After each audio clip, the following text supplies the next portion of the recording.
नमस्कार मित्रों, कैसे हैं आप। तो एसएससी जेईई 2025 को टारगेट करते हुए अपन ने कई सारे सब्जेक्ट्स देखे, जिसमें आज अपन स्टार्ट करेंगे कंक्रीट टेक्नोलॉजी। सबसे पहले इंट्रोडक्शन की बात कर लेते हैं। इसमें है concrete. Concrete technology deals with the study of concrete properties and it's practical application. ठीक है। कंक्रीट टेक्नोलॉजी क्या करती है? कंक्रीट प्रॉपर्टीज़ की स्टडी करती है और उसके प्रैक्टिकल एप्लीकेशंस की स्टडी करती है। ठीक है। It is a composite material consisting mainly binding material. ये एक कंपोजिट मटेरियल है जिसमें मेनली बाइंडिंग मटेरियल से होते हैं। कौन कौन से? जैसे cement binding material as a cement, lime, bitumen, mud और वाटर एंड एग्रीगेट। एग्रीगेट जैसे fine aggregate and coarse aggregate. ठीक है। अब इंग्रेडिएंट्स देख लेते हैं कंक्रीट के। इंग्रेडिएंट्स ऑफ कंक्रीट, सबसे पहले aggregate, water, binding material, admixture अगर ज़रूरत हो तो। ठीक है। ये है इंग्रेडिएंट्स कंक्रीट के। ठीक है। अब बात करते हैं सबसे पहले एग्रीगेट्स की। Okay. It is an important chemically inert constituent of concrete which gives hardened body with the help of binding material। ठीक है। तो ये एक इम्पॉर्टेंट केमिकली इनर्ट कंस्टिट्यूएंट है कंक्रीट का, जो कि बाइंडिंग मटेरियल की मदद से एक hard and hard part hard hard material provide कर देता है अपने को। ठीक है। So it is an important chemical inert constituent of concrete which gives hardened body with the help of binding material. ठीक है। It is use to increase the volume and reduce the cost of concrete. इसका use किया जाता है volume को increase करने के लिए और कंक्रीट के कॉस्ट को रिड्यूस करने के लिए। एग्रीगेट का यूज़ किया जाता है to increase the volume and reduce the cost of concrete. ठीक है। It increase strength and reduce shrinkage of concrete. Aggregate जो है वो स्ट्रेंथ को बढ़ा देता है, ध्यान रखना है। It increases the strength of concrete and reduces shrinkage of concrete. ठीक है।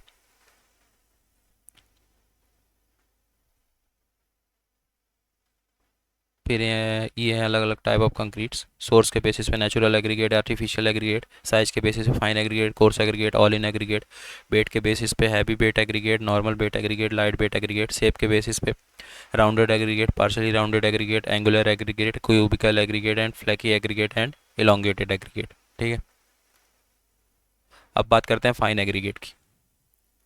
Aggregate in which more than 90% particle is passes through 4.75 mm ISC is called fine aggregate। वो एग्रीगेट जिसमें 90% पार्टिकल से ज़्यादा 4.75 mm ISC से पास कर जाए उसको बोलते हैं फाइन एग्रीगेट। जिसका एग्जांपल क्या है फाइन एग्रीगेट का? सैंड। ठीक है। फिर बात करते हैं स्टैंडर्ड सैंड की। स्टैंडर्ड सैंड के बारे में दिया गया है IS 650/1991 में। स्टैंडर्ड सैंड यूजिंग नाउ अडेज in India is obtain from Ennore. जो स्टैंडर्ड सैंड इस समय इंडिया में यूज़ होती है वो कहाँ से? इन्नौर, मद्रास से ऑब्टेन की जाती है। It should B free from organic matter. Standard sand जो है वो ऑर्गेनिक मैटर से फ्री होनी चाहिए। It is the fine particles of quartz. ये जो स्टैंडर्ड सैंड है वो क्या है? क्वार्ट्ज का फाइन फाइन पार्टिकल्स हैं क्वार्ट्ज के, जिसमें सिलिका जो होता है सिलिका का कंटेंट 99% होता है। It should be 100% pass through 2 mm ISC and 100% retain on 90 micron ISC। जो स्टैंडर्ड सैंड है वो 100% 2 mm ISC से पास हो जाना चाहिए और 90 माइक्रोन ISC में 100% रिटेन्ड होना चाहिए। ठीक है। अब बात करते हैं क्लासिफिकेशन सैंड की अकॉर्डिंग टू IS 650। जोन में बटा है ये चीज़, zone 1, zone 2, zone 3 and zone 4। ठीक है। जोन 1 में जो साइज ऑफ एग्रीगेट है 4.75 से 2 है। ठीक है। 4.75 mm से 2।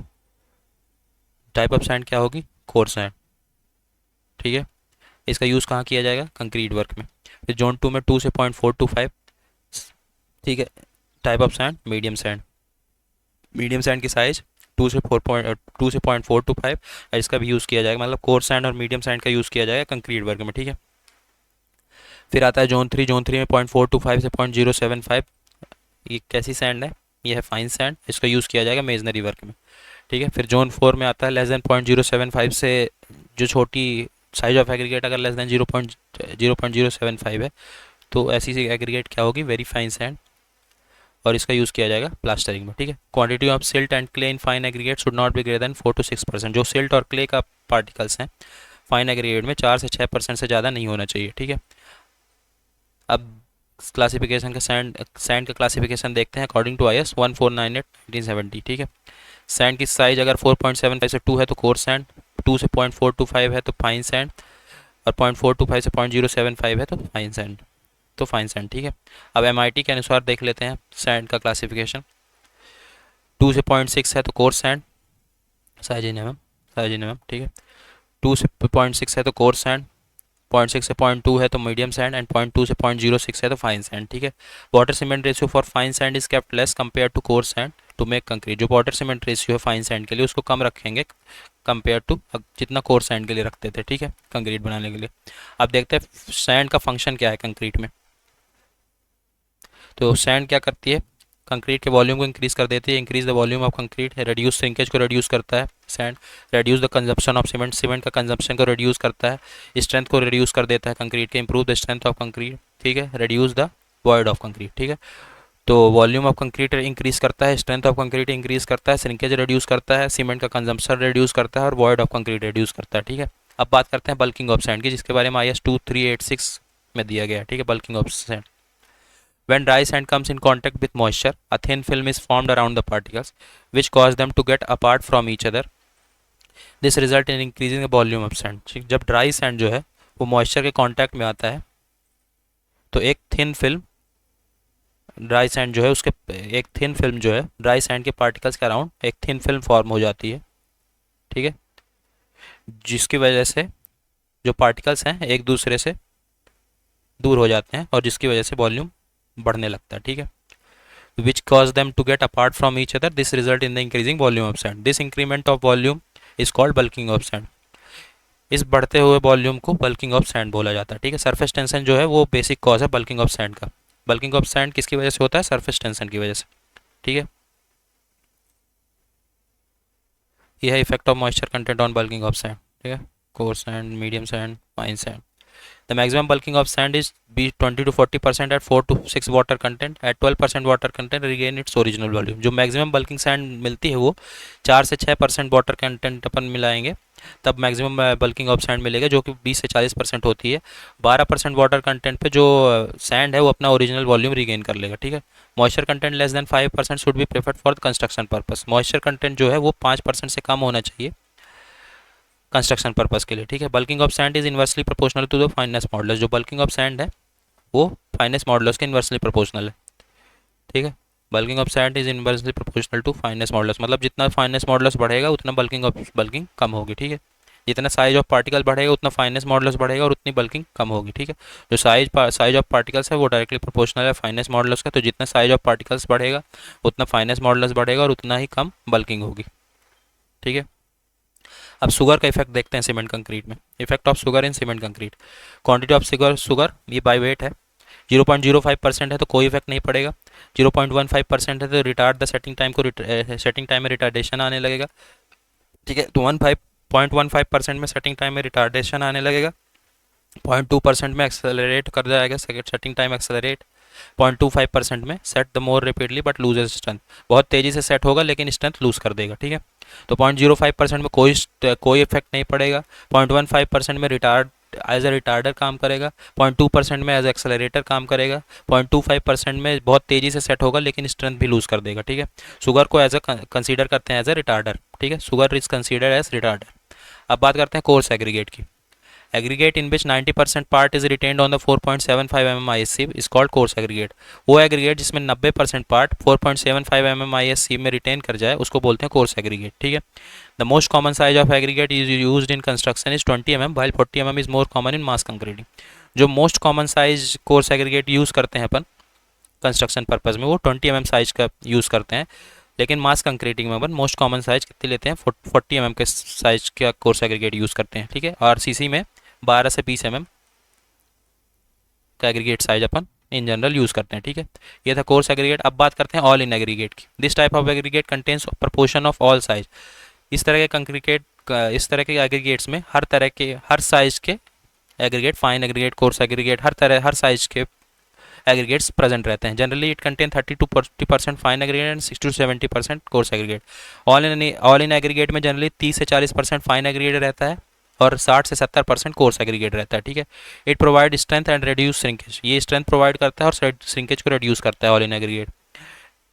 It increases the bulk density of concretes. All in aggregate जो है कंक्रीट की बल्क डेंसिटी को बढ़ा देता है, ठीक है। Coarse aggregate is taken as main matrix form but fine aggregate is taken as filler matrix in concrete. Coarse aggregate को एज अ मेन मैट्रिक्स अपन लेते हैं और फाइन एग्रीगेट जो है उसको as a filler matrix use करते हैं इन कंक्रीट। ठीक है,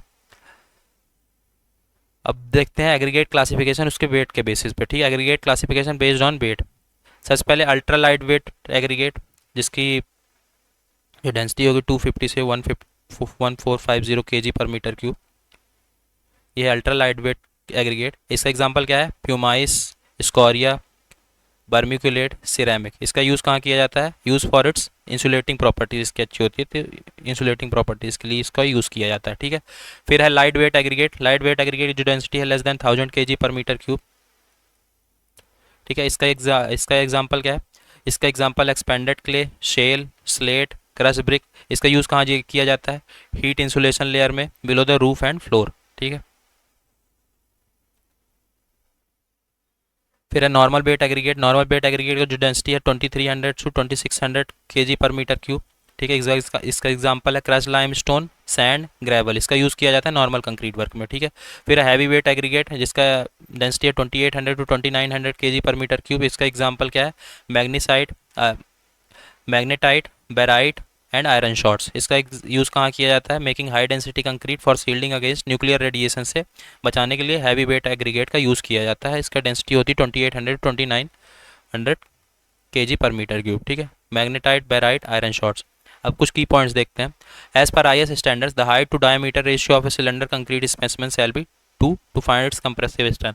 कंप्रेसिव स्ट्रेंथ फाइंड करने के लिए जो हाइट और डायमीटर रेशियो होना चाहिए सिलेंड्रिकल कंक्रीट का वो 2 होना चाहिए। ठीक है, मतलब H/D 2। ठीक है, तो हाइट होती है 300 mm, डाई होता है 150 mm, तो 2। ठीक है, lime concrete in foundation should be laid in horizontal layer not exceeding 150 mm thick when consolidate. जो lime concrete foundation, lime concrete in foundation जो यूज़ करेंगे वो हॉरिजॉन्टल लेयर में लेड होनी चाहिए और 150 mm थिक से 150 mm से ज़्यादा थिक नहीं होनी चाहिए जब कंसोलिडेट करें तब। ठीक है, fat concrete is one which contains large proportion of motor. Fat concrete वो होता है जिसमें लार्ज प्रपोर्शन किसका होता है? मोटार का। During the coarse aggregate crushing test the size of during the coarse aggregate crushing test the size of aggregate is consider for testing purpose during the segregation in IS sieve passing 12.5 mm में retain on 10 mm। ठीक है, coarse aggregate crushing test के time पे जो aggregate size अपन consider करते हैं वो size consider करते हैं जो कि 12.5 mm IS सीव से पास कर जाए और 10 mm IS सीव में रिटेन कर जाए। ठीक है,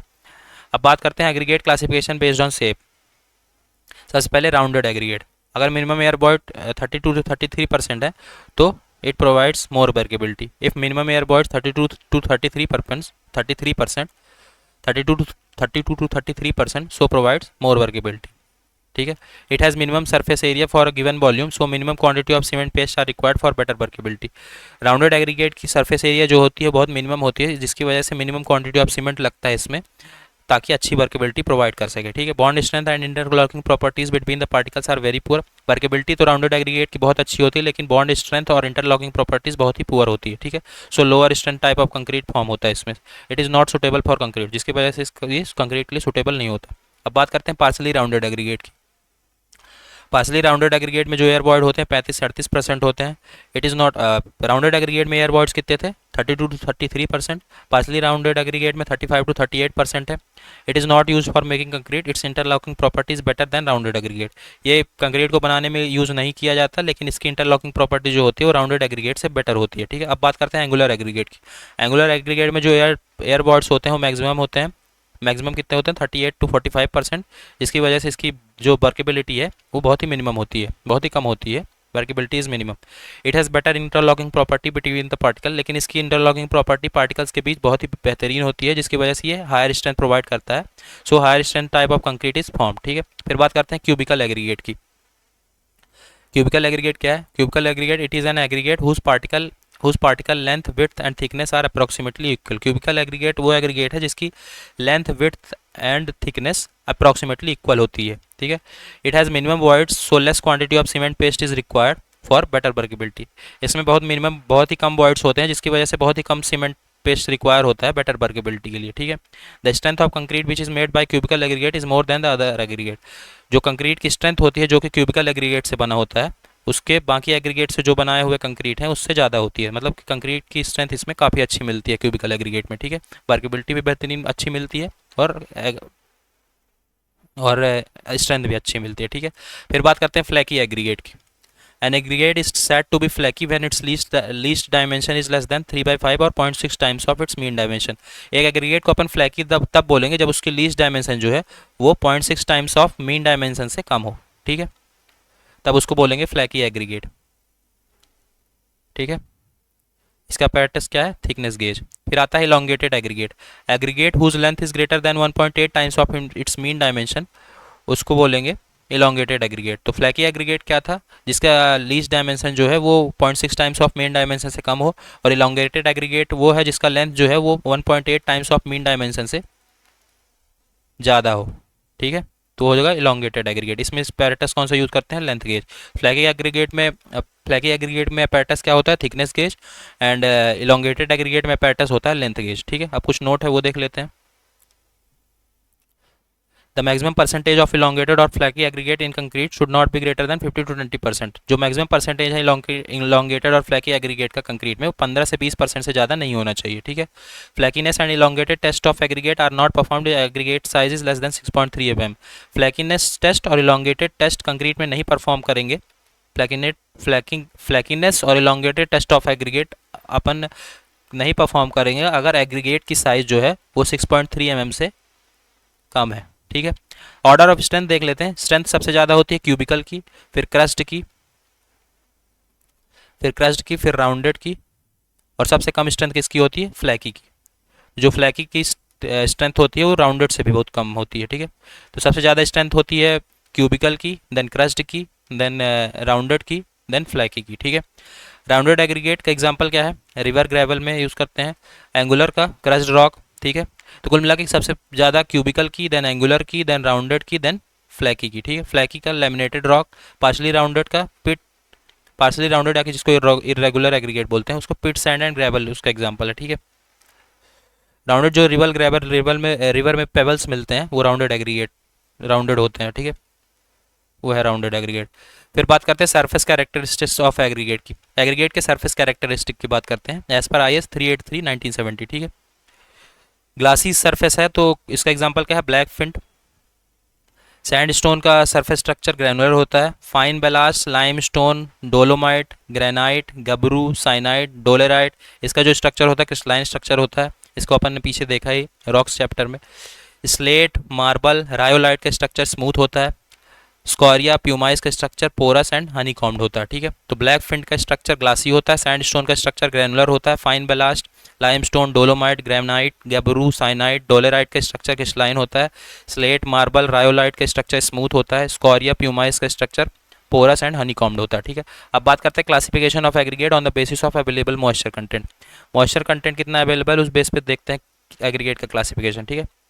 सबसे पहले bone dry aggregate. This type of aggregate is completely dry which has not any type of moisture on the surface or in voids, ठीक है। बोन ड्राई एग्रीगेट जो होता है वो कम्प्लीटली ड्राई होता है, जिसमें किसी भी तरह का मॉइस्चर नहीं होता सरफेस पे या कि उसके वॉइड्स पे, ठीक है। It is obtain by drying aggregate in oven at 105 ± 5 degree Celsius for 24 hours. Bone dry aggregate कैसे मिलता है, बोन ड्राई एग्रीगेट अपन ऑब्टेन करते हैं अवन में ड्राई करके, अवन में उसको ड्राई करके किस टेम्परेचर पे, 105 ± 5 डिग्री सेल्सियस पे 24 घंटे के लिए, ठीक है। फिर आता है saturated surface dry aggregate. It is an aggregate in which the surface of aggregate are dry but all the pores filled by moisture और saturated with air. Saturated surface dry aggregate वो है जिसमें जो सरफेस है वो तो dry होती है, लेकिन जितने पोर्स हैं उसमें मॉइस्चर या कि सैचुरेटेड होता है वो वाटर से, ठीक है। फिर आता है मॉइस्ट और wet aggregate. All the pores are completely filled with water with a film on the surface. Moist और वेट एग्रीगेट जो होता है उसमें सारे पोर्स वाटर से फिल होते हैं और एक फिल्म वाटर की बनी रहती है सरफेस पे, ठीक है। अब बात करते हैं टेस्ट की एग्रीगेट के। Test of aggregate as per IS 2386 part 4। Test of aggregate as per IS 2386 part 4 में, इसमें IS 2386 पार्ट 4 में टेस्ट ऑफ एग्रीगेट के बारे में दिया गया है, ठीक है। सबसे पहले आता है crushing strength of test, crushing strength test, ठीक है। इसका एम क्या होता है, इस क्रशिंग स्ट्रेंथ टेस्ट का एम होता है इस एग्रीगेट के कंप्रेसिव स्ट्रेंथ को निकालने, ठीक है, to find the compressive strength of aggregate, ठीक है। इसमें apparatus compression testing machine use किया जाता है, ठीक है। क्रशिंग स्ट्रेंथ टेस्ट का एम जो होता है वो एग्रीगेट के कंप्रेसिव स्ट्रेंथ को निकालना होता है, और इसमें जो अपैरेटस यूज़ होता है वो कंप्रेशन टेस्टिंग मशीन यूज़ होता है। साइज ऑफ सीव की बात करें तो 12.5 mm की सीव यूज़ कर सकते हैं, 10 mm की, 2.36 mm की। Rate of loading 4 ton per minute, 10 minute के लिए रेट ऑफ लोडिंग करेंगे, 4 ton per minute for 10 minutes loading करेंगे, ठीक है। तो क्रशिंग वैल्यू क्या निकलेगी? Crushing value is the ratio of weight of aggregate passing through 2.36 mm ISC upon weight of sample into 100, ठीक है। क्रशिंग वैल्यू कैसे निकलेगी? वो वेट ऑफ एग्रीगेट जो कि 2.36 mm ISC से पास कर जाए अपॉन वेट ऑफ सैंपल, ठीक है, into 100 mm depth filled with aggregate, this is 125 to 140 mm, ठीक है, एंड दिस इज प्लंजर। अब क्रशिंग वैल्यू देख लेते हैं, टाइप ऑफ रोड या कि पेवमेंट और उसकी क्रशिंग वैल्यू। फ्लेक्सिबल पेवमेंट है तो जो बियरिंग सरफेस या कि बिटुमिनस सरफेस है उसमें जो क्रशिंग वैल्यू की लिमिट होगी वो 30% होगी। बिटुमिनस या कि वाटर बाउंड मैकेडम रोड है तो उसका क्रशिंग वैल्यू 40% होगी। सोलिंग रोड के लिए 50% क्रशिंग वैल्यू होगी, ठीक है। रिजिड पेवमेंट है तो उसके सरफेस कोर्स की जो बियरिंग सरफेस या कि सरफेस कोर्स की जो क्रशिंग वैल्यू होगी 30% होगी, और बियरिंग कोर्स या कि सरफेस कोर्स के अलावा जो सरफेस है उसमें क्रशिंग वैल्यू 45% होगी, ठीक है, ये ध्यान रखना है। फिर बात करते हैं इम्पैक्ट टेस्ट की, जिसके बारे में दिया गया है IS 2386 पार्ट 4 1963 में, ठीक है। इसका एम क्या होता है? एग्रीगेट के टफनेस को फाइंड करना, to find the toughness of aggregate, ठीक है। इसमें जो अपैरेटस यूज़ करते हैं वो पेज इम्पैक्ट मशीन यूज़ करते हैं, ध्यान रखना है। इम्पैक्ट टेस्ट में पेज इम्पैक्ट मशीन यूज़ करते हैं, ठीक है। Test specimen taken passing through 12.5 mm sieve and retained on 10 mm ISC, ठीक है। टेस्ट स्पेसिमेन में वो एग्रीगेट्स लेंगे जो कि 12.5 mm सीव से पास कर जाए और 10 mm ISC में रिटेन कर जाए, ठीक है। माउल्ड को 3 लेयर्स में फिल करेंगे by tamping 25 times each layer, हर लेयर को 25 बार टैम्प करेंगे, ठीक है। इसमें जो हैमर यूज़ करते हैं 30.5 से 14 kg यूज़ करते हैं, और कितने हाइट से ड्रॉप करते हैं? 380 ± 5 mm से ड्रॉप करते हैं 15 बार, ठीक है, फॉर 15 ब्लोस। तो हैमर यूज़ करते हैं 13.5 to 14 kg freely drop from height of 380 ± 5 mm for 15 blows, ठीक है। Now crushed aggregate sieved with 2.36 mm sieve and calculated impact value, ठीक है। तो जो टेस्ट के लिए लेंगे वो 12.5 mm ISC से पास हो जाना चाहिए और रिटेन होना चाहिए 10 mm ISC में। और जो क्रस्ट एग्रीगेट है, क्रश होने के बाद, तो जो क्रश होने के बाद एग्रीगेट है उसको 2.36 mm ISC से पास करेंगे और इम्पैक्ट वैल्यू कंसीडर करेंगे, ठीक है।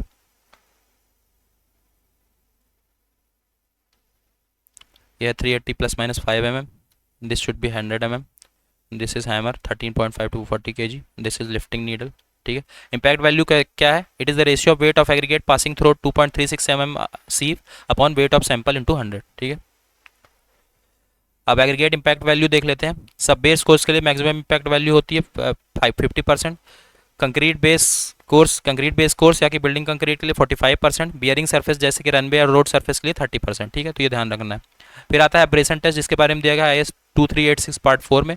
एब्रेशन टेस्ट का एम क्या होता है? एब्रेशन टेस्ट का एम होता है टू डिटरमाइन द हार्डनेस या कि एब्रेशन रेजिस्टेंस ऑफ एग्रीगेट का हार्डनेस या कि एब्रेशन रेजिस्टेंस को डिटरमाइन करना एब्रेशन टेस्ट का काम होता है, ठीक है। The principle of Los Angeles abrasion test is to find the percentage bear due to relative rubbing action between aggregate and steel ball as abrasive action। जो Los Angeles abrasion test का principal होता है वो क्या principal होता है कि जो ये फाइंड करना कि परसेंटेज वियर कितना हुआ है, किसकी वजह से, जब अपन एग्रीगेट और स्टील बॉल्स को रब करते हैं with relative rubbing action between aggregate and steel ball as abrasive action, ठीक है। तब उसमें परसेंटेज वियर कितना हुआ है। एब्रेशन टेस्ट में जो रोटेटिंग स्पीड होगी कितनी होगी? 30 to 33 RPM and 50 to 1000 revolution. Rotating speed होगी 30 to 33 RPM एंड 500 से 1000 रेवोल्यूशन, ठीक है। Rotating speed and number, rotating speed होगी 30 से 33 RPM और कितनी बार रिवॉल्यूशन करेंगे, कितने नंबर में? 500 से 1000 बार उसको घुमाएंगे, ठीक है। एब्रेसिव चार्ज, स्टील और कास्ट आयरन बॉल यूज़ करेंगे, कितने साइज की? 48 5 mm और इसकी वेट कितना होगा? 390 to 455 ग्राम, ठीक है। वेट याद रखना है 390 to 445 ग्राम एंड डाया 48 5, ठीक है। कितने बॉल्स यूज़ करेंगे? 6 से 12 बॉल यूज़ करेंगे। सिलेंडर डाया जो है वो 70 सेंटीमीटर होगा, सिलेंडर की लेंथ होगी 50 सेंटीमीटर, ठीक है। सिलेंडर का डाया 70 सेंटीमीटर एंड सिलेंडर की लेंथ 50 सेंटीमीटर, ठीक है। Rotation speed 30 to 33 RPM, number of revolution 500 to 1000। Abrasive charge, steel और कास्ट आयरन बॉल यूज़ करेंगे विथ 48 5, डाया 48 होगा, 48 mm, ठीक है। एंड वेट जो होगा 390 से 445 ग्राम होगा। नंबर ऑफ बॉल्स 6 से 12 यूज़ करेंगे। Cylinder dia 70 centimetre, cylinder length 50 centimetre, ठीक है।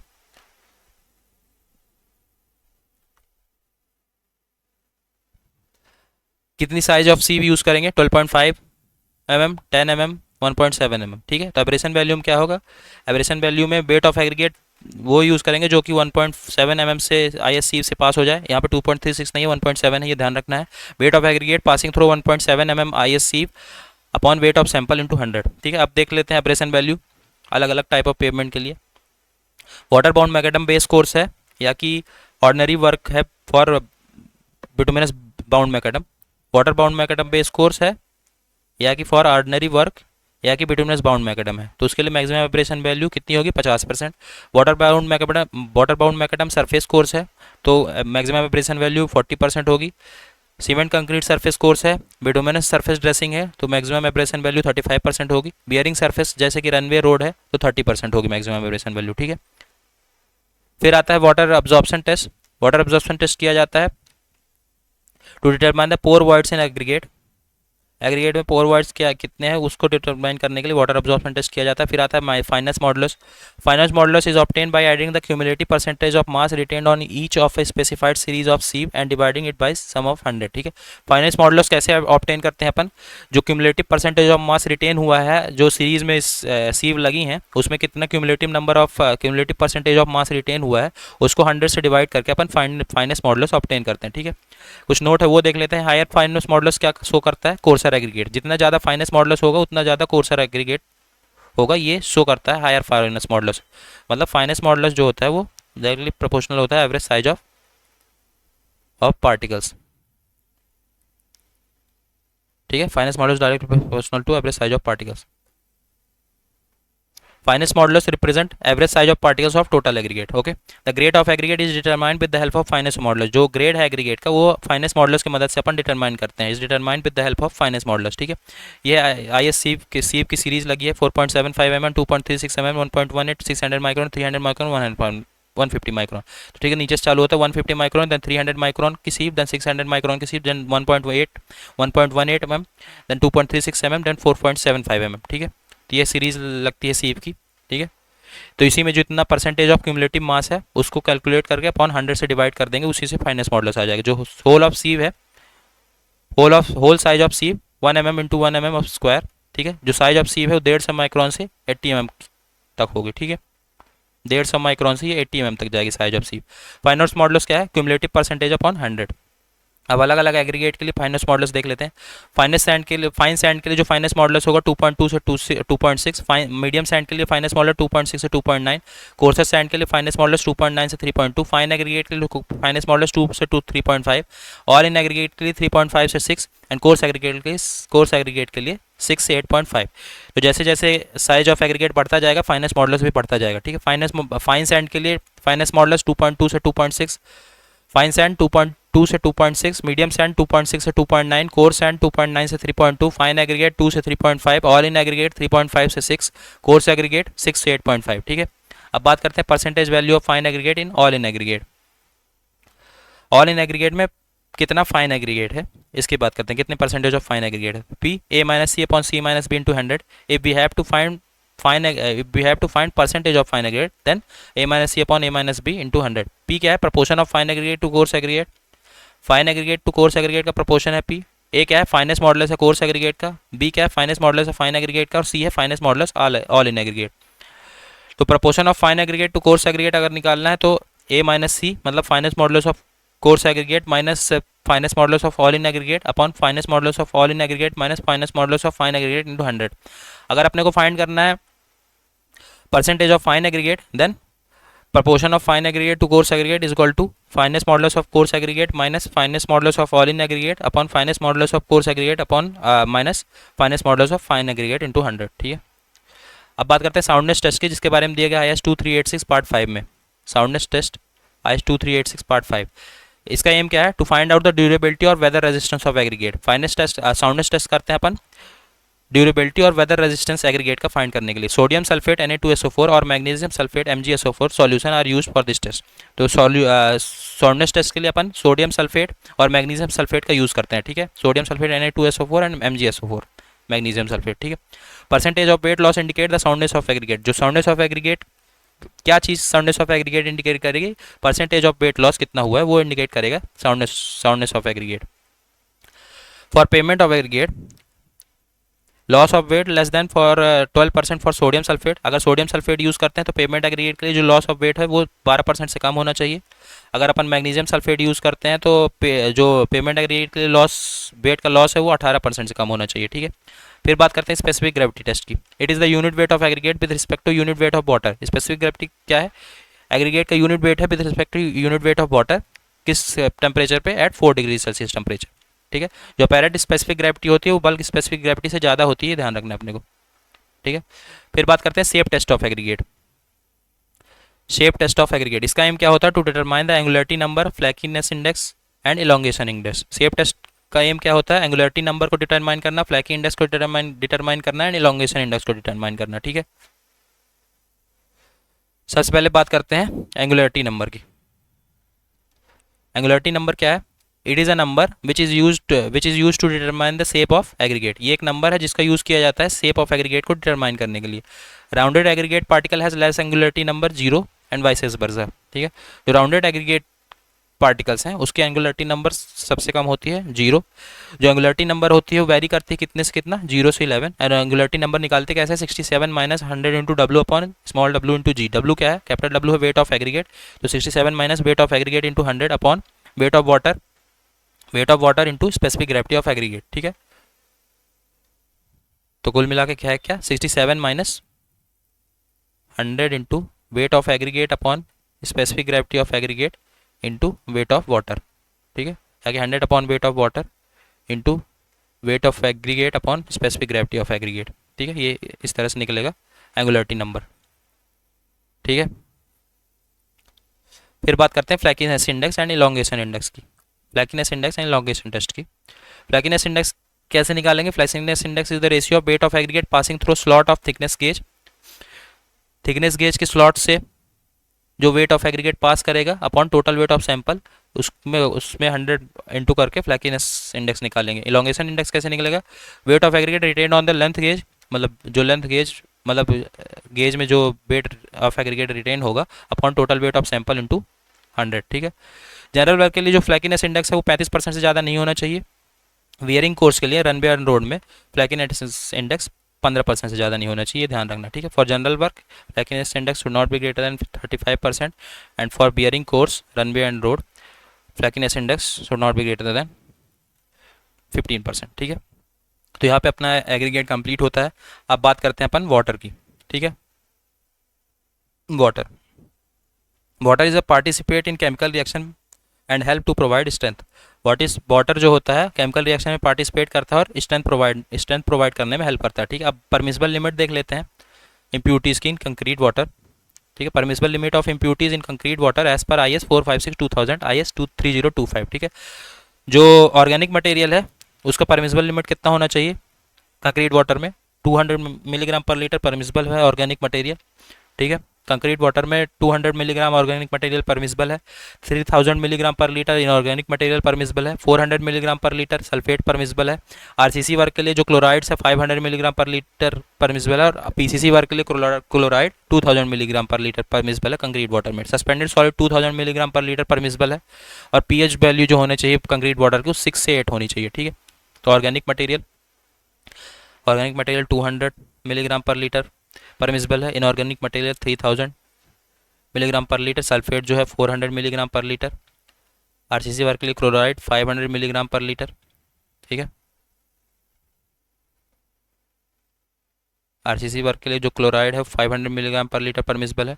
PCC वर्क के लिए क्लोराइड 2000 मिलीग्राम पर लीटर। सस्पेंडेड सॉलिड के लिए 2000 मिलीग्राम पर litre concrete water suspended solid में 2000 मिलीग्राम पर लीटर परमिसिबल है। और जो pH वैल्यू है वो कितनी होनी चाहिए? 6 से 8 परमिसिबल, ठीक है। तो 2 3 4 5 एंड 2000 एंड पर pH वैल्यू 6 to 8, ठीक है। अब कुछ नोट है वो देख लेते हैं। Effect of impurities in water on properties of concrete. Impurities का इफेक्ट देख लेते हैं वाटर में और प्रॉपर्टी ऑफ कंक्रीट में। ठीक है, जो इम्प्यूरिटीज़ प्रेजेंट है वाटर में उसका इफेक्ट क्या होगा कंक्रीट के प्रॉपर्टीज़ में। ठीक है, the pH value of water shall not be less then 6। PH value जो वाटर की है 6 से कम नहीं होनी चाहिए। सोडियम कार्बोनेट में cause the quick setting and bicarbonate में इधर एक्सेलरेट और रिटार्ड द सेटिंग टाइम। जो सोडियम कार्बोनेट है उसकी वजह से क्विक सेटिंग हो सकती है, एंड बाइकार्बोनेट जो है उसकी वजह से एक्सेलरेशन और रिटार्डेशन हो सकता है सेटिंग टाइम में। ठीक है, the strength of concrete decrease due to the presence of salt in sea water. अगर सी वाटर में सॉल्ट है तो अगर सी वाटर यूज़ करते हैं अपन तो स्ट्रेंथ जो है कंक्रीट की वो डिक्रीज होती है। ठीक है, if sea water is to be use the concentration of salt in it should not be exceed 3.5%। अगर सी वाटर अपन यूज़ करते हैं कंक्रीट में कंस्ट्रक्शन में, तब जो उसमें सॉल्ट कंसंट्रेशन है वो 3.5% से ज़्यादा नहीं होना चाहिए। ठीक है, नहीं तो स्ट्रेंथ रिड्यूस होगी। Presence of calcium chloride in water, presence of calcium chloride in water, the rate of setting and hardening is increased but it should not exceed 1.5% of weight of cement। Calcium chloride water में present होते हैं उसकी वजह से rate of setting और hardening तो increase होती है, लेकिन ये 1.5% of weight 1.5% of weight of cement by weight of cement से ज़्यादा नहीं होना चाहिए। CaCl2, ठीक है, CaCl2 इससे ज़्यादा नहीं होना चाहिए by weight of cement, 1.5% by weight of cement। ठीक है, the concentration of HCl, H2SO4 and other inorganic acid in water should not exceed 1%। ठीक है, जो HCl, H2SO4 और बाकी अदर इनऑर्गेनिक एसिड हैं पानी में इनका कंसंट्रेशन 1% से ज़्यादा नहीं होना चाहिए। The quantity of NaOH should not be exceeded 0.5% to the weight of cement. जो NaOH की क्वांटिटी है, NaOH की पानी में क्वांटिटी है वो 0.5% बाई वेट ऑफ सीमेंट से ज़्यादा नहीं होना चाहिए। ठीक है, if the amount of oil in water exceed 2% to the weight of cement then the strength of concrete decrease by 20%। ठीक है, अगर ऑयल की क्वांटिटी अमाउंट ऑफ ऑयल जो है पानी में 2% बाई वेट ऑफ सीमेंट से बढ़ जाता है, if the amount of oil in water exceeds 2% by weight of cement, तब जो स्ट्रेंथ है कंक्रीट की वो 20% घट जाएगी। ठीक है, 20% से घट जाएगी। Zinc chloride retard the set of concrete and 3 days strength test can not be perform. Zinc chloride retard the set of concrete, zinc chloride retardation करता है कंक्रीट के सेटिंग पे, एंड 3 days स्ट्रेंथ टेस्ट, जिसकी वजह से 3 days strength test जो होती है वो परफॉर्म नहीं होगी अगर जिंक क्लोराइड है तो। ठीक है, नहीं मिल पाएगी वो। अब बात करते हैं टाइप ऑफ कंक्रीट की। टाइप ऑफ कंक्रीट, सबसे पहले according to binding material. Binding material के अकॉर्डिंग, बाइंडिंग मटेरियल के हिसाब से सबसे पहले आता है mud concrete. Clay is used as binding material. Mud concrete में जो बाइंडिंग मटेरियल में as a clay as a binding material use करते हैं। इसमें जो क्ले और ब्रिक बेसाल्ट का रेशियो है वो कितना होना चाहिए, 1:2.5। It is used in third class building foundation and temporary construction work. Mud concrete जो है थर्ड क्लास बिल्डिंग फाउंडेशन में यूज़ होता है और टेम्परेरी कंस्ट्रक्शन बस में वर्क में यूज़ किया जाता है। फिर आता है लाइम कंक्रीट। लाइम कंक्रीट को इसमें lime as a binding material use करते हैं। ठीक है, लाइम और सुर्खी का रेशियो होता है 16:32 and brick ballast, lime surkhi brick ballast का रेशियो है 16:32:100 या कि 18:36:100। ठीक है, it is used as a base course in wall foundation and floor. Lime concrete का as a base course wall foundation में और फ्लोर में यूज़ किया जाता है। ठीक है, फिर आता है सीमेंट कंक्रीट। सीमेंट कंक्रीट में cement as a binding material use करते हैं। Cement is used as a binding material. Cement concrete are made in different grades on the basis of requirement. Cement concrete जो है वो अलग अलग grade में बनाया जाता है अपनी रिक्वायरमेंट के बेसिस पे। ठीक है, लीन कंक्रीट में किस ग्रेड पे बनाया जाता है, for lean concrete M5 to M7.5। Ordinary concrete में M10 से M20। ऑर्डिनरी कंक्रीट M10 से M20 ऑर्डिनरी कंक्रीट का ग्रेड है। ठीक है, स्टैंडर्ड कंक्रीट में ग्रेड कितना होता है, M25 से M60 and high strength concrete में M65 to M100। ठीक है, ये अपने को ध्यान रखना है। ठीक है, फिर बात करते हैं अकॉर्डिंग टू डिज़ाइन।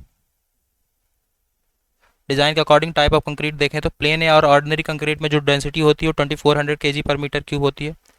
2400 kg पर metre cube. Light weight concrete में जो डेंसिटी होती है 1920 kg पर मीटर क्यूब से कम होती है। हैवी वेट कंक्रीट में जो डेंसिटी होती है 3000 to 4000 kg पर मीटर क्यूब। रीइंफोर्स कंक्रीट में डेंसिटी 2500 kg पर मीटर क्यूब। ठीक है, फिर बात करते हैं की पॉइंट्स कुछ दिए गए हैं उनके बारे में देख लेते हैं। The setting time of concrete is found in laboratory by penetrometer test से अपन सेटिंग टाइम कंक्रीट लेबोरेटरी में सेटिंग टाइम कंक्रीट की फाइंड कर सकते हैं पेनिट्रोमीटर टेस्ट से.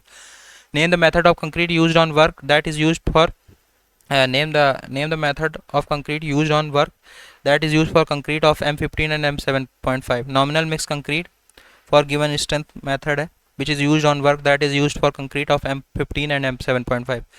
Name an example of aggregate with a crystalline surface structure. ट्रैकाइट जो है, ट्रैकाइट एग्रीगेट जो है उसका क्रिस्टलाइन सरफेस स्ट्रक्चर होता है. ठीक है. Grading of concrete is based on 28 days strength के बेसिस पे ग्रेडिंग कंक्रीट की ग्रेडिंग होती है. ठीक है. Grading of concrete is based on 28 days strength. The type of aggregate which surface texture या की characteristic carried by pumice and truss. honeycombed and porous aggregate जो होते हैं उसका surface texture honeycombed जो pumice का surface texture होता है वो honeycombed और porous होता है. ठीक है. seashore gravel are types of rounded aggregate. जो seashore gravels हैं, pebbles हैं, उनका कौन से टाइप्स हैं वो राउंडेड एग्रीगेट टाइप्स हैं. ठीक है. अब बात करते हैं प्लम्स एग्रीगेट, प्लम्स कंक्रीट की, सॉरी प्लम्स कंक्रीट. ये प्लम्स कंक्रीट किसका मिक्सचर है? It is a mixture of wet concrete and plum of size greater than 300 mm. ठीक है. It is a mixture of wet concrete and plum of size greater than 300 mm. Quantity of plum should not be greater than 20% to the volume of concrete. जो quantity है plums की 20% से ज़्यादा नहीं होनी चाहिए to the volume of concrete. ठीक है. Distance between plum and other surface of concrete should not be less than 150 mm. जो डिस्टेंस है प्लम्स और बाकी सरफेस ऑफ कंक्रीट्स की वो 150 mm से कम नहीं होना चाहिए. जो मैक्सिमम साइज है एग्रीगेट की, maximum size of aggregate should not be greater than 1/4 of minimum dimension of concrete member. ठीक है. And maximum size should not be greater than centre to centre distance between main bar -5 mm. Clear cover whichever is less. ठीक है. Centre to centre distance of main bar and clear cover, इन दोनों से जो minimum है, maximum size उससे ज़्यादा नहीं होना चाहिए. Centre to centre distance of main bar -5 mm and clear cover whichever is less. Clear cover और centre to centre distance between main bar -5 mm, इन दोनों से जो मिनिमम है, मैक्सिमम साइज उससे ज़्यादा नहीं होना चाहिए. And maximum size 1/4 of minimum dimension of concrete member से ज़्यादा नहीं होना चाहिए. And it is maximum of aggregate. ये अपने को ध्यान रखना है. ठीक है. Generally 10 to 20 mm aggregate are used in RCC work. RCC work में जनरली 10 से 20 mm एग्रीगेट यूज़ किया जाता है. An aggregate with size more than 75 mm is known as cyclopean aggregate. वो एग्रीगेट जिसकी साइज जो है 75 mm से ज़्यादा है, उस एग्रीगेट को साइक्लोपिन एग्रीगेट बोलते हैं. ठीक है. तो यहाँ पे अपना वाटर कंप्लीट होता है. फिर बात करते हैं एडमिक्सचर की. एडमिक्सचर के बारे में दिया गया है IS 9103 में. IS 9103. It is used in concrete to modify the property of concrete. Admixture का कंक्रीट में यूज़ करते हैं कंक्रीट की प्रॉपर्टी को मॉडिफाई करने के लिए.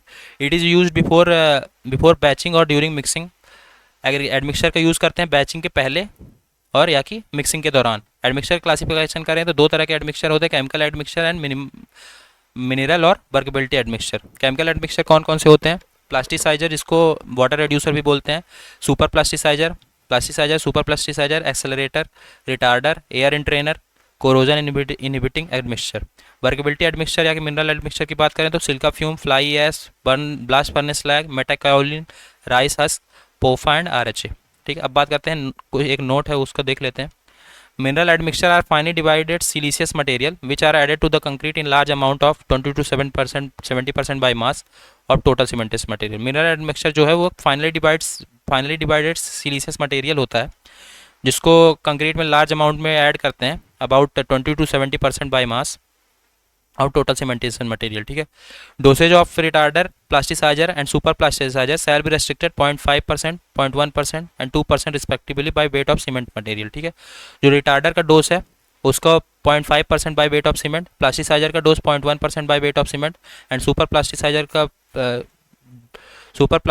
का जो डोज है वो 2% by weight of cement upon use करते हैं. ठीक है. जो ये लिमिटेशन है रिटार्डर का डोज, प्लास्टिसाइजर का डोज एंड सुपर प्लास्टिसाइजर का dose. For retarders 0.5% by weight of cement and for plasticizer 0.1% by weight of cement and for super plasticizer 2% by weight of cement. ठीक है. अब बात करते हैं केमिकल एडमिक्सचर की. केमिकल एडमिक्सचर में सबसे पहले है प्लास्टिसाइजर, जिसको वाटर रिड्यूसर भी बोलते हैं. Plasticizer increase the workability and strength of concrete at the same water content. उसी वाटर कंटेंट पे अगर अपन प्लास्टिसाइजर मिला देंगे तो वर्केबिलिटी और इस कंक्रीट की स्ट्रेंथ बढ़ा देगा. ठीक है. It allow the water reduction for a given workability. Okay. Normal dose of plastic normal dose of plasticizer Normal dose of plasticizer varies between 0.1 to 0.4% that allow the reduction in water content by 10 to 15%. जो plasticiser का normal dose होता है 0.1 से 0.4% होता है, जो कि water को 10 से 15% तक रिड्यूस कर देता है. प्लास्टिसाइजर के एग्जांपल क्या क्या है? Lignosulphonic acid, polyglycol ester, hydroxylated carboxylic calcium, sodium and ammonium acid. ये है एग्जांपल प्लास्टिसाइजर के. ठीक है. फिर बात करते हैं सुपर प्लास्टिसाइजर के, जिसको एक्स्ट्रा वाटर रेड्यूसर बोलते हैं. It is the improve form of plasticizer use in making high strength concrete. Super plasticizer जो है वो प्लास्टिसाइजर का इम्प्रूव फॉर्म है और इसका यूज़ किया जाता है हाई स्ट्रेंथ कंक्रीट को बनाने में. ठीक है. Super plasticizer impart high permeability by reducing friction between concrete particles and reducing the amount of water to be added. Super plasticizer जो है वो हाई permeability इम्पार्ट करता है, जो कंक्रीट पार्टिकल्स के बीच की फ्रिक्शन है उसको रिड्यूस करके और अमाउंट ऑफ वाटर को जो ऐड किया गया उसको रिड्यूस करके. ठीक है. These are the modified version of plasticiser that allow the reduction of water content up to 30%, unlike plasticiser which allow reduction up to 50% only. जो सुपर प्लास्टिसाइजर वो मॉडिफाइड वर्जन है प्लास्टिसाइजर का, जो कि 30% तक वाटर को रिड्यूस कर देता है, अनलाइक जो कि प्लास्टिसाइजर जो कि सिर्फ 15% वाटर को रिड्यूस करता था. सुपर प्लास्टिसाइजर के एग्जाम्पल क्या क्या है? Acrylic polymer, modified lignosulphonates, sulphonated melamine formaldehyde SMF. ठीक है. Acrylic polymer, modified lignosulphonate, sulphonated melamine formaldehyde SMF. ठीक है. अब बात करते हैं एक्सेलरेटर्स की. This is added in concrete to increase the rate of early strength of concrete. Accelerator को अपन कंक्रीट में ऐड करते हैं ताकि जो स्ट्रेंथ गेन की रेट है वो बहुत तेज बढ़ा दें उसको. Rate of early strength of concrete. ठीक है. अर्ली स्ट्रेंथ पाने के लिए अपन एक्सेलरेटर का यूज़ करते हैं, सेटिंग टाइम बहुत तेज हो जाए. ठीक है. It increase the rate of hydration, जिसकी वजह से रेट ऑफ हाइड्रेशन भी बढ़ता है एक्सेलरेटर डालने की वजह से. It is use where temperature is low and for reducing the initial setting time. ये वहाँ यूज़ किया जाता है जहाँ पे टेम्परेचर बहुत कम हो, टेम्परेचर लो हो, ये ध्यान रखना है. और इसका यूज़ किया जाता है इनिशियल सेटिंग टाइम को रिड्यूस करने के लिए. ठीक है. द मोस्ट कॉमनली यूज जो एक्सेलरेटर है वो CaCl2 most commonly use accelerator है, but it is harmful for prestress concrete and RCC work. CaCl2 जो है मोस्ट कॉमनली यूज्ड एक्सेलरेटर है, लेकिन ये हार्मफुल है किसके लिए? कंक्रीट और RCC वर्क के लिए. एक्सेलरेटर के एग्जांपल क्या क्या है? Sodium thiocyanate, soluble carbonates, triethanolamine, NaCl, Al2Cl3, sodium sulphate, Na2SO4, sodium carbonate, Na2CO3, sodium hydroxide, NaOH. ठीक है. तो ये एग्जांपल्स हैं एक्सेलरेटर की, इसको ध्यान रखना है. Sodium thiocyanate, soluble carbonate, triethanolamine, NaCl, Al2Cl3, sodium sulphate, sodium carbonate, sodium hydroxide. ठीक है. अब कुछ नोट है वो देख लेते हैं. CaCl2 added up to 2% act as accelerator. CaCl2 का अगर अप टू 2% एक्ट करेंगे तो एक्सेलरेटर काम करेगा. अगर CaCl2 2% या कि 2% से ज़्यादा है तो वो CaCl2 अगर 2% अप टू 2% एक्ट ऐड करेंगे तो act as a accelerator add करेगा. अगर CaCl2 2% या 2% से कम है तो एज अ रिटार्डर एक्ट करेगा. ठीक है. ये अपने को ध्यान रखना है. CaCl2 and NaOH allow concreting in very cold weather. CaCl2 और NaOH जो है वो बहुत ही कोल्ड वेदर में कंक्रीटिंग को अलाउ करते हैं, मतलब -23 डिग्री सेल्सियस तक में अपन कंक्रीटिंग कर सकते हैं with the help of CaCl2 and NaOH मिला के. ठीक है. Aluminium chloride is also accelerator and it is use to prevent leakage due to pressure. Aluminium chloride भी एक एक्सेलरेटर है और इसका यूज़ किया जाता है प्रेशर की वजह से जो लीकेज होता है उसको प्रिवेंट करने के लिए. ठीक है. अब देखते हैं फंक्शन क्या होता है एक्सेलरेटर का. फंक्शन होता है क्यूरिंग टाइम को रिड्यूस कर देते हैं. अगर क्यूरिंग टाइम को रिड्यूस करने हैं तो एक्सेलरेटर मिलाते हैं. Early removal of form work को बहुत ही पहले निकालना है. अर्ली स्ट्रेंथ चाहिए, क्विकर अर्ली स्ट्रेंथ. ब्लीडिंग को रिड्यूस करनी हो.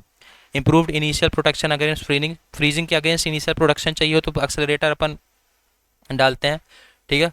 कोल्ड प्लेसेस में कंक्रीटिंग करनी हो तो एक्सेलरेटर डालते हैं. ठीक है. कंक्रीटिंग इन कोल्ड प्लेसेस, ये चीज़ ध्यान रखना. अगर कोल्ड प्लेसेस में कंक्रीटिंग करनी हो तो अपन एक्सेलरेटर मिलाते हैं. ठीक है. In the present situation the commonly used accelerator are soluble carbonate, silicate, fluorosilicates and triethanolamine. Present situation में जो अपन कॉमनली एक्सेलरेटर यूज़ करते हैं कौन कौन से यूज़ करते हैं? Soluble carbonate, silicate, fluorosilicate and triethanolamine. ठीक है.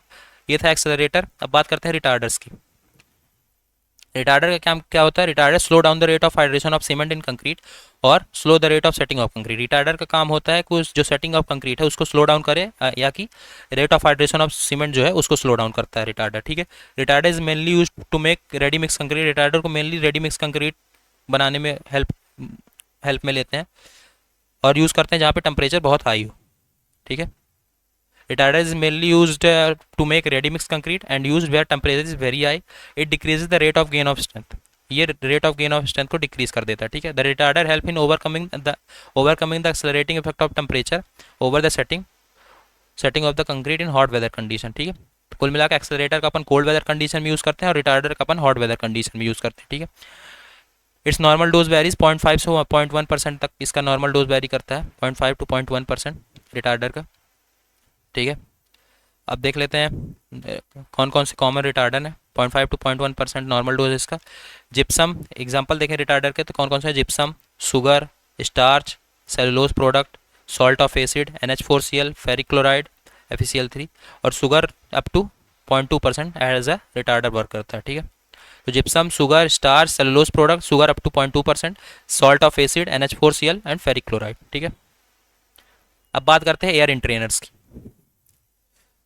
जो एयर इंट्रेनिंग एजेंट होते हैं, air entraining agent introduce in the form of million air bubbles. Air entraining agent जो होते हैं उसको एज अ एयर बबल्स अपन इंट्रोड्यूस करते हैं जिसका डाया 0.05 mm से कम होता है, ठीक है, of non coalescing air bubbles and distributed uniformly in concrete, ठीक है।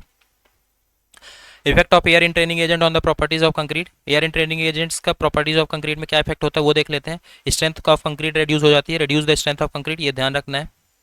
Reduce the strength of concrete, workability और ड्यूरेबिलिटी बढ़ा देता है। Increase the resistance against freezing और थॉइंग के अगेंस्ट रेजिस्टेंस इंक्रीज करता है। परमेबिलिटी को डिक्रीज कर देता है। ब्रीडिंग सेग्रीगेशन और लैटिनेस को डिक्रीज करता है। यूनिट वेट को रिड्यूस कर देता है, रिड्यूस यूनिट वेट, ये भी ध्यान रखना है। क्वांटिटी इसकी 0.005 से 1% से ज़्यादा नहीं होनी चाहिए बाई वेट ऑफ सीमेंट, ठीक है।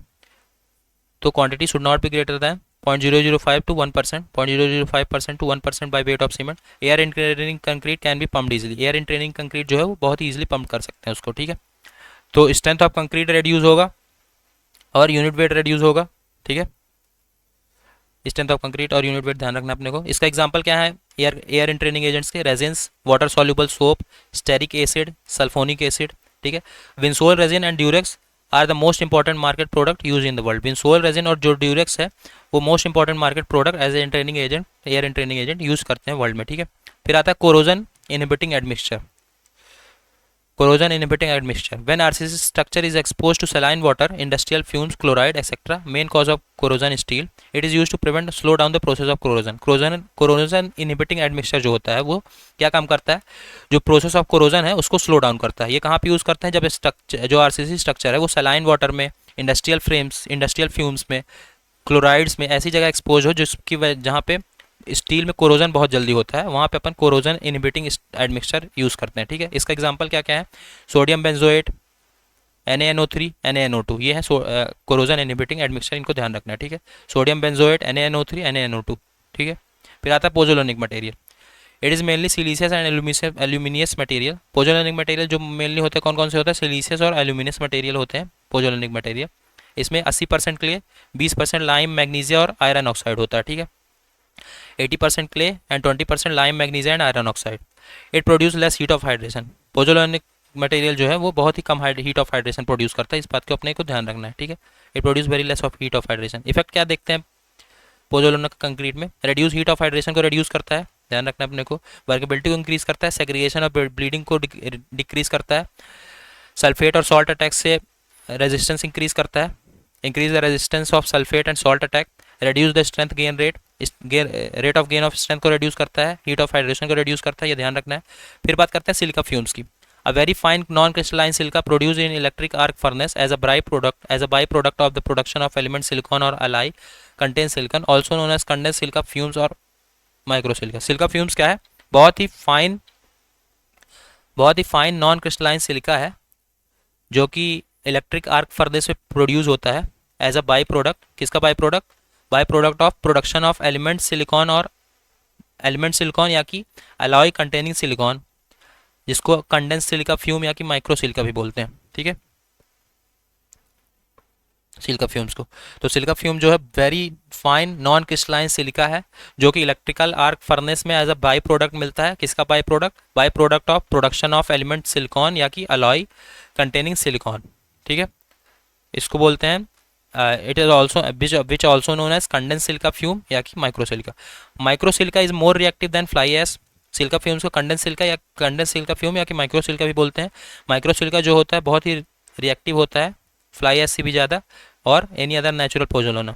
फ्लाई एश या कि जो कि कोई और नेचुरल पोजोलोना है उससे बहुत ज़्यादा रिएक्टिव होता है माइक्रोसिलिका। ठीक है, it work as a pore filler of the cement paste. Microsilica का काम क्या होता है, cement paste as a pore filler work करता है ये सीमेंट पेस्ट में। ठीक है, it is available in wet और ड्राई फॉर्म्स। ये वेट और ड्राई फॉर्म्स में अवेलेबल होता है silica fume added during concrete production at the concrete plant. इसको सिलिका फ्यूम को कब ऐड किया जाता है, ड्यूरिंग कंक्रीट प्रोडक्शन के टाइम पे कंक्रीट प्लांट में ऐड किया जाता है सिलिका फ्यूम। ठीक है, as the amount of microsilica is increase in the concrete then its water demand also increase. जैसे जैसे माइक्रोसिलिका या कि सिलिका फ्यूम का अमाउंट इंक्रीज होता है कंक्रीट में, वैसे वैसे वाटर डिमांड भी इंक्रीज होती है इसकी। ठीक है, special curing method is adopted known as shut और mat curing for concrete containing microsilica. जिस कंक्रीट में माइक्रोसिलिका या कि सिलिका फ्यूम है उसमें स्पेशल क्यूरिंग मेथड अडॉप्ट किया जाता है, जिसको शट या कि मैट क्यूरिंग भी बोलते हैं। ठीक है, कंक्रीट में। ठीक है, तो ये चीज़ें अपने को ध्यान रखनी है। ठीक है, और सिलिका फ्यूम क्या करता है, it enhance the property of fresh and hardened concrete की प्रॉपर्टी को इनहेंस करता है, सेग्रीगेशन और ब्लीडिंग को रिड्यूस करता है। ठीक है, सुटेबल है for mass concreting and prevent thermally induced cracking. Thermally induced cracking जो होता है उसको प्रिवेंट करता है और मास कंक्रीटिंग के लिए सुटेबल है। सिलिका फ्यूम की जो स्पेसिफिक ग्रेविटी होती है वो कितनी होती है, 2.2 से 2.3, ये ध्यान रखना अपने को। इसमें जो SiO2 होता है सिलिका फ्यूम में SiO2 का परसेंटेज होता है वो 85 to 97% होता है SiO2। ठीक है, फिर बात करते हैं कुछ की पॉइंट्स की। As per IIRC 110/2005 that water absorption limit of aggregate except slag tested as per IS 2386 used in surface dressing finishing course is 1% limit है वाटर एब्जॉर्प्शन।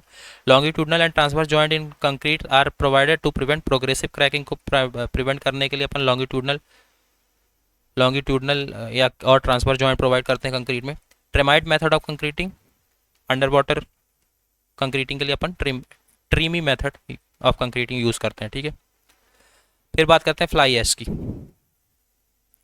फ्लाई ऐश क्या है, एक हेट्रोजीनियस बाय प्रोडक्ट मटेरियल है। Fly ash is a heterogeneous by product material which is finely divided residue obtained from combustion of powdered coal and transported by the flue gas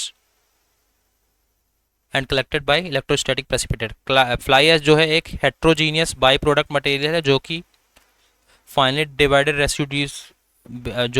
divided residue है और obtain कहाँ से होता है, combustion of powdered कोल से obtain होता है। Fly ash is obtain from combustion of powdered coal and transported by the flue gas and it is collected by electrostatic precipitator.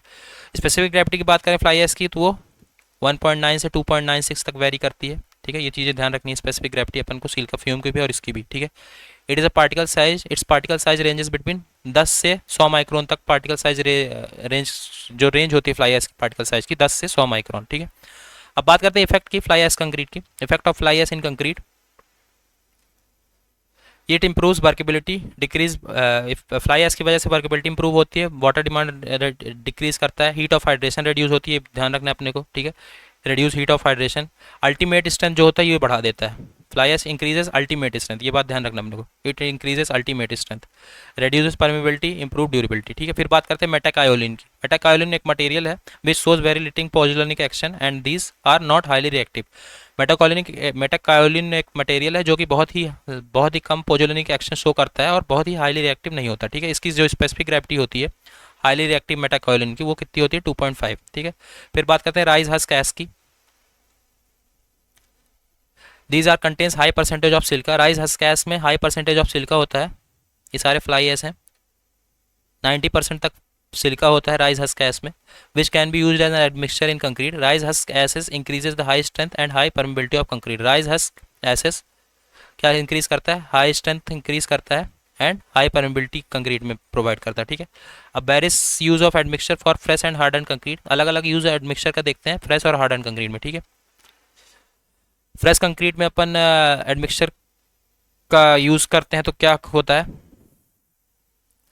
Fresh concrete में जो एडमिक्सचर का यूज़ करते हैं तो उसमें क्या देखने को मिलता है, जब कंक्रीट फ्रेश रहती है तब एडमिक्सचर का क्या फ़ायदा मिलता है वो देखना। अगर कंक्रीट फ्रेश है तो वर्केबिलिटी इंक्रीज हो जाती है, वाटर कंटेंट डिक्रीज हो जाता है, सेग्रीगेशन रिड्यूस होता है, पंपेबिलिटी, प्लेसेबिलिटी और फिनिशबिलिटी इंप्रूव हो जाती है, रिटार्ड रिटार्ड करा सकते हैं सेटिंग टाइम को, एक्सेलरेट करा सकते हैं सेटिंग टाइम को, स्लम्प लॉस रेट कम हो जाता है। ठीक है, यह है फ्रेश कंक्रीट के टाइम पे। अगर फिर जब कंक्रीट हार्ड हो गई तब क्या करता है एडमिक्सचर, फ्रीजिंग और थॉइंग रेजिस्टेंस प्रोवाइड करता है, इम्पैक्ट और अब्रेशन रेजिस्टेंस प्रोवाइड करता है, कोरोशन कोरोजन ऐसी जगह में है जहाँ पे स्टील में कोरोजन हो सकता है, उसको उसको कोरोजन के प्रोसेस को कम करता है, कोरोजन इनहिबिटिंग जो एडमिक्सचर था, reduce shrinkage and cracking, shrinkage और क्रैकिंग को रिड्यूस करता है, कलर्ड और सेलुलर कंक्रीट प्रोवाइड करता है, produce coloured and cellular concrete upon admixture की मदद से प्रोड्यूस कर सकते हैं, और परमेबिलिटी रिड्यूस करता है। ठीक है, तो ये हो गया एडमिक्सचर का फ़ायदा फ्रेश कंक्रीट और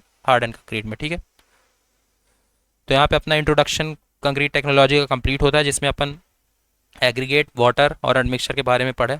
ठीक है, अब नेक्स्ट चैप्टर में अपन बात करेंगे कंक्रीट की प्रॉपर्टीज़ के बारे में। Okay, so thank you so much.